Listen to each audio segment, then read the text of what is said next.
जिस तरीके से ये बुलडोज़र लेकर आए हैं उसके पीछे इनका अतिक्रमण हटाने का कोई उद्देश्य नहीं है। इसके पीछे जनता को परेशान करने का और अपने वोट बैंक को बढ़ाने के लिए जो वोट बैंक अन्य 20 लोग तो पैसे वाले बन जाएं और 80 लोग अनपढ़ और गरीब बन के रह जाएं और अपने पसीने को टपकाने के बाद भी उनका मेहनताना उनको नहीं मिले तो कैसे इस प्रकार का देश किस काम का। लेकिन ये इनकी आइडियोलॉजी इजराइल से मिलती है। ये इजराइल में इनके सारे नेता, आप RTI की रिपोर्ट ले लेना, इस सारे के सारे नेता इजराइल जाते हैं, वहाँ से ट्रेनिंग लेकर आते हैं, वहाँ से आइडियोलॉजी लेकर आते हैं। यहाँ पूरे भारत ऐसा होता है, विचारधारा मिल गई तो हम इजराइल के हैं। भाई अच्छा होता हम इजराइल होते। मैं बाकी एक बात कहूँगा, हमारे जब देश पे बात आएगी ना, तुम सारे चार बेटे हैं, चारों के चारों एक साथ खड़े हैं, चारों बेटे साथ खड़े हैं। या अवैध निर्माण और अनधिकृत निर्माण बन रहे थे, उस टाइम कॉम ऑफिसर थे जो ड्यूटी पे तैनात थे, जिम्मेवारी जवाबदेही उनकी बनती है। दिल्ली के अंदर केवल बुलडोजर ही चल रहा है और भी कोई काम हो रहे हैं? दिल्ली के अंदर बुलडोज़र भी चल रहा है और नफरती चिंटुओं का पनपने का जो है वो आगाज भी हो चुका है, जो आम आदमी पार्टी के टाइम में नहीं था। बिल्कुल जिस तरीके से ये बुलडोज़र लेकर आए हैं उसके पीछे इनका अतिक्रमण हटाने का कोई उद्देश्य नहीं है। इसके पीछे जनता को परेशान करने का और अपने वोट बैंक को बढ़ाने के लिए जो वोट बैंक अन्य पार्टियों को पड़ता था ना, उनको खत्म करने का पूरा इनका मंसूबा बना के बैठे हुए ये लोग। यानी बुलडोजर चलाने से बीजेपी का वोट बैंक मजबूत होता है? बिल्कुल पूंजीपति की सरकार रही है हमेशा से, साम्यवादी सरकार नहीं है कभी भी है। साम्यवाद कभी नहीं आया बीजेपी के पास में, हमेशा पूंजीवादी लोगों के लिए सरकार बनी हुई है। वो तो लगातार कह रहे हैं हम गरीब के हित में काम करते हैं, गरीबों के लिए हमने कल्याणकारी योजनाएं चला रखी। मतलब गरीबों के हित में काम करते हैं तो गरीबों के को 80 करोड़ लोगों को तुमने राशन की लाइन में लगा दिया, मुफ्तखोर बना दिया। आप गरीबी की रेखा के नीचे लिया है लोगों को और कहते हो कि हमारी अर्थव्यवस्था मजबूत है। तो ऐसी अर्थव्यवस्था जिसके अंदर हम रैंकिंग को महत्व देते हैं और हमारे देश के अंदर जो लोग जिस तरीके से जीवन जी रहे हैं उस पर महत्व नहीं देते हम।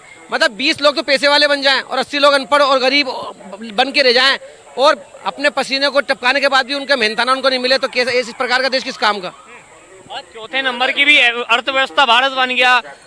आप जैसे कह रहे हैं बेरोजगारी है और तमाम तरह की आपने बातें की, तो फिर भारत कैसे चौथे नंबर की अर्थव्यवस्था बन गया? अभी तक तो तमाम बातें मैंने की नहीं, अभी तो हम आए हैं, अभी हमने दामन संभाला है और तुम्हारे इस सवाल ने हमारा दम निकाला है। नहीं, हमने तो आपके सवाल का ही आप बोले, उससे पहले हमने आपकी बात बता दी। प्रतिवर्ष जितने छात्र छात्राएं तमाम इंस्टीट्यूट से और तमाम डिग्रियां लेकर बाहर निकल के आते हैं और गवर्नमेंट का दरवाज़ा खटखटाते हैं, क्या उन सबके दिलों से पूछिए, उनसे सवाल कीजिए, अलग अलग यूनिवर्सिटियों में जाकर सवाल पूछिए, कॉलेजों में जाकर सवाल पूछिए और जितने भी छात्र छात्राएं कंपटीशन एग्ज़ाम, प्रतियोगिता एग्ज़ाम देते हैं, उनके दिलों से पूछिए कि कभी पेपर लीक हो जाता है, उस वजह से साल 2 साल के लिए जो डिले हो जाती है वो परीक्षा। तो मतलब किस प्रकार से रोजगार से दूर रखा जाए जनता को, ये पूरी कोशिश ये सरकार कर रही है। सरकार अभी तक जितनी नौकरियों का उन्होंने वादा किया था वो नौकरी नहीं दे पाई और आज नौकरियां नहीं दे पाने के लिए जो भी कोई सवाल करता है तो उसको हिंदू मुस्लिम में ले आती है, सिंदूर में ले आती है, मंदिर मस्जिद में ले आती है, पाकिस्तान की तरफ ले जाती है।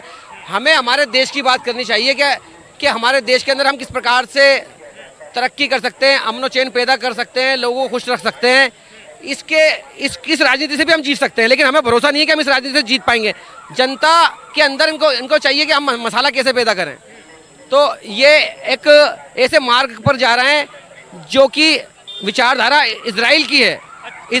बिल्कुल इजराइल के मार्गदर्शन पे चलना। अगर ये अपने देश के सच्चे हितैषी होते तो ये आज देखो समझाने वाले बहुत लोग हैं और लोगों ने बहुत समझाया भी है इनको और ये भी खुद भी समझदार हैं, लेकिन ये इनकी आइडियोलॉजी इजराइल से मिलती है। ये इजराइल में इनके सारे नेता, आप RTI की रिपोर्ट ले लेना, इस सारे के सारे नेता इजराइल जाते हैं, वहाँ से ट्रेनिंग लेकर आते हैं, वहाँ से आइडियोलॉजी लेकर आते हैं। यहाँ पूरे भारत देश के अंदर तरक्की की बजाय, हिंदुओं को साथ देने के बजाय ये देश को बर्बाद कर रहा है। मुसलमानों का नाम लेकर, मुसलमान तो 20% है, 80% जो है वो हिंदू और अन्य तबके के लोग रहते हैं। उन पे कैसे राज किया जाए, उनको कैसे दबाया जाए, उनकी आवाज़ नहीं उठे, इसलिए इस प्रकार के प्रोपोगेंडे लेकर आके ये देश पर राज कर रहे हैं। भाजपा तो लगातार कहती है अगर कोई देश विरोधी होगा तो जैसी भाषा में समझेगा उसी भाषा में समझाया जाएगा। देखिए, बातें करना और जुमले देना बड़ा आसान है और अमित शाह ने खुद ने कहा ये तो चुनावी जुमले थे।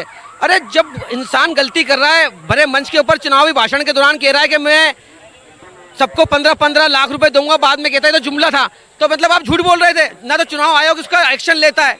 ना तो चुनाव आयोग उसका एक्शन लेता है, न कोर्ट, न सुप्रीम कोर्ट, सब इनको छोड़ उनको निर्दोष साबित कर देती है। ये कह रहे भाजपा के नेता इजराइल जाते हैं, वहां से ट्रेनिंग लेकर आते हैं, भारत के जो नेता हैं वो इजराइल के नक्शे कदम पे चल रहे हैं।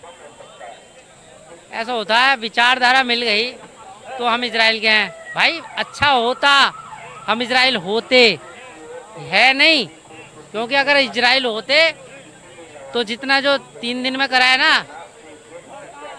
वो कंटिन्यू कर दे और दबा के मारते और दबा के मारते और दबा बिल्कुल दबा के मारते। कह रहे अच्छी अरे 3 दिन में मैं तो समाप्त कर देते हैं, मैं तो बिल्कुल कह रहा हूँ। लेकिन अपने आप नहीं, मेरी बात मुझे आप मेरी तरफ मत आइए, मैं पत्रकार से बात कर रहा हूँ, मैं पत्रकार से बात कर रहा हूँ। मैं तो कहता हूँ कि सारा पक्ष विपक्ष सब, पूरा देश, पूरा भारत आपके साथ है।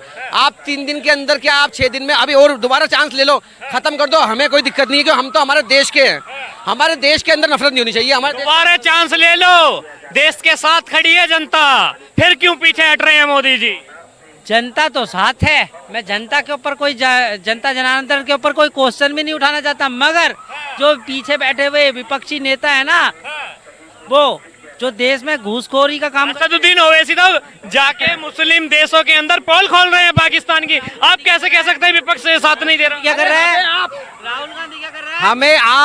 हमें आप पाकिस्तान की तरफ आदेश दो। आप लोग पूरे भारत के तमाम मुसलमानों को आदेश दो कि पाकिस्तान पर अटैक करें। अगर हमारी छातियां होंगी और पीठ किसी और की होगी, हमारी छातियों के ऊपर जो है गोली झेलने के लिए हम तैयार हैं। हम तैयार हैं।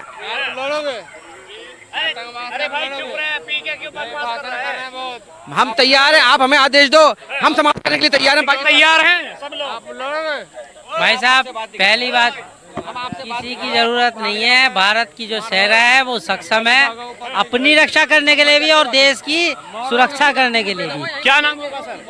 मेरा नाम नंद किशोर। जो दिल्ली के अंदर लगातार अवैध झुग्गियों पे बुलडोजर चल रहा है, किस तरह देख रहे हैं? मैं इस मामले में कुछ नहीं कहूँगा, मैं बाकी एक बात कहूँगा, हमारे जब देश पे बात आएगी ना, तुम सारे 4 बेटे हैं, चारों के चारों एक साथ खड़े हैं। साथ खड़े रहेंगे? चारों बेटे साथ खड़े हैं। अच्छा।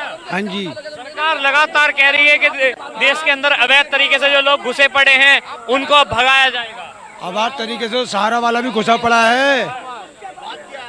अवैध तरीके से सहारा वाला भी घुसा पड़ा, दुनिया पैसे खाए बैठा है। उस पर बुलडोजर क्यों नहीं चल रहा? जो 86,000 करोड़ दिल्ली के अंदर जो अवैध बुलडोजर चल रहा है, अवैध बुलडोजर चल रहा है वो सही है, मगर ये क्या है, भ्रष्टाचार के कारण अवैध झुग्गियाँ, अवैध निर्माण, अवैध अनधिकृत निर्माण हुए। वो जिस टाइम ये झुग्गियाँ या अवैध निर्माण और अनधिकृत निर्माण बन रहे थे, उस टाइम कॉम ऑफिसर थे जो ड्यूटी पे तैनात थे। जिम्मेवारी जवाबदेही उनकी बनती है। उनको भारत सरकार एक ऐसा कानून लाए जिसके अंतर्गत कोई भी भ्रष्टाचारी इस तरीके का होता है कि अनधिकृत निर्माण में या और किसी संगलित होता है, उसके ऊपर कानूनी कार्रवाई हो और उसकी ज़मीन जायजा जब्त करके और उसको सजा दी जाए। तो